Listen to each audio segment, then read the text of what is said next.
Okay, this is Pamper Chew. Here's a quick overview of all my cell phones that I've collected over the past couple years. I have two bag phones, 2, 4, 6, 8, 9, 10, 11, 11 of the classic Motorola style brick phones. I have this large one that's bigger than the classic brick phone.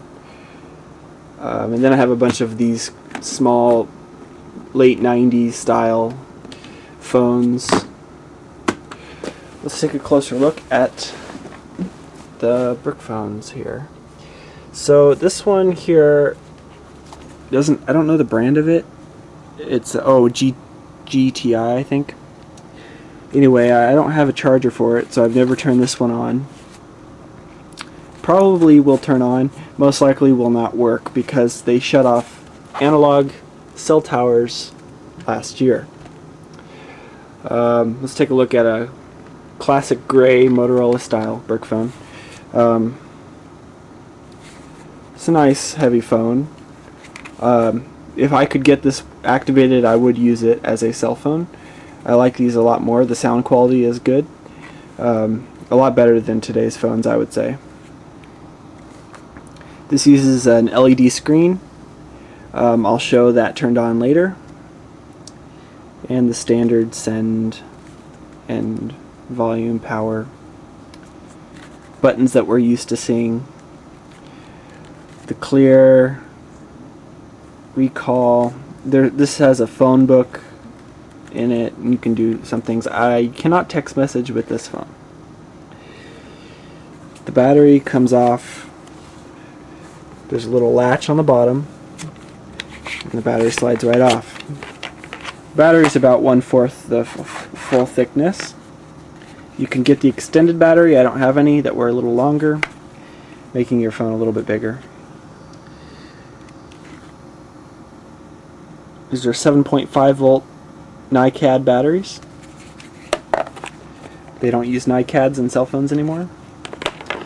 Most of them are lithium polymer. Now this thing at the top, I think, is to program the phone at the factory or at the place that you would purchase one of these phones. Now all these antennas were removable. They just unscrew, and you can connect your own antenna, maybe for a car that would be outside the car, or in a house where you're far away from the city. You can put up an antenna on your roof and just connect it to that connector. Or if you're, in the city, you can just use the screw-on antenna. We got quite a few of those. There are a few variations of this style. This was the main style, and other companies and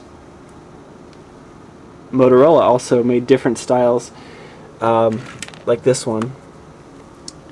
This is also Motorola, but it's the thinner version. Here's the thinner version, but not Motorola. I don't think. It might be, actually.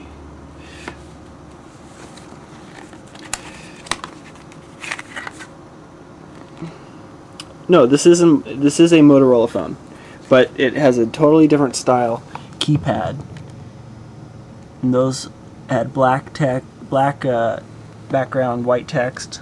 This has white background, black text, but still a LED display. Here's here's another Motorola. Round buttons.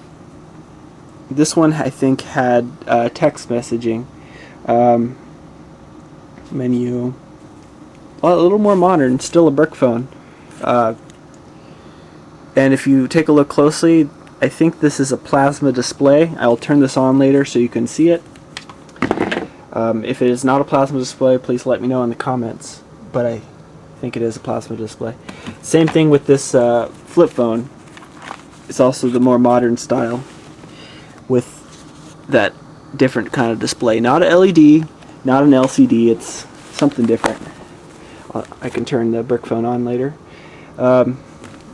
These are more modern. You've probably seen these before.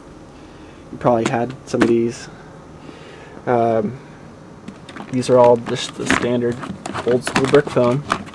This one uses that funny display. Get a good close-up view of it.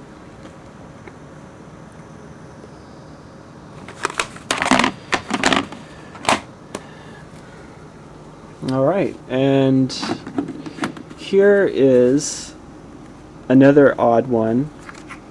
This one was not made by... Oh, it was made by Motorola. Weird. Anyway, it's totally different looking than any of the others. This one is a US West Megaphone Ultra Classic 2.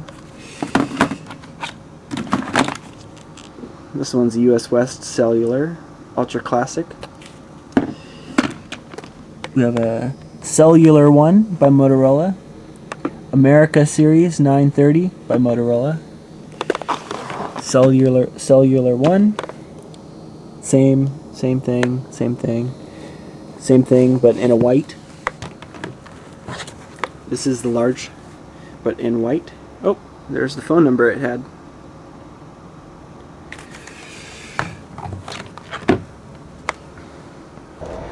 Alright, we are in my car because I only have the car adapter.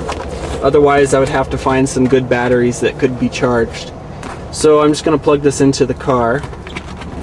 What we have here is the one with that funny display. It's the thin Motorola. Let's go ahead and plug it in here.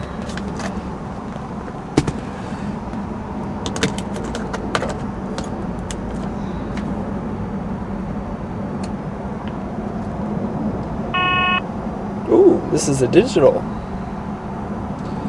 Of course, we get the no service because, well, probably because there's no towers for it anymore. Totally different system. But let's type in a number here.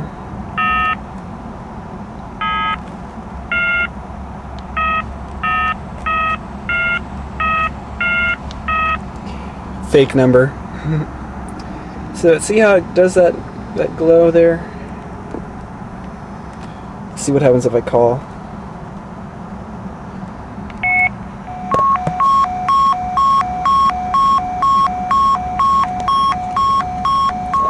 It just gives you the no service alert. Go and end it. Okay, let's try the next one. Okay, let's power it up.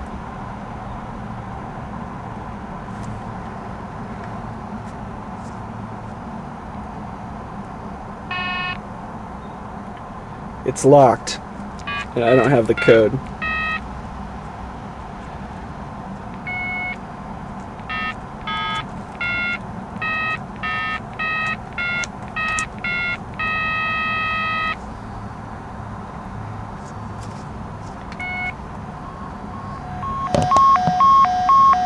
Same thing. There are no analog towers, so this isn't going to work at all.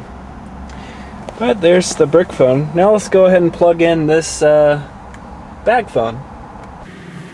There's the power button. I wonder if it even works. Check it out here.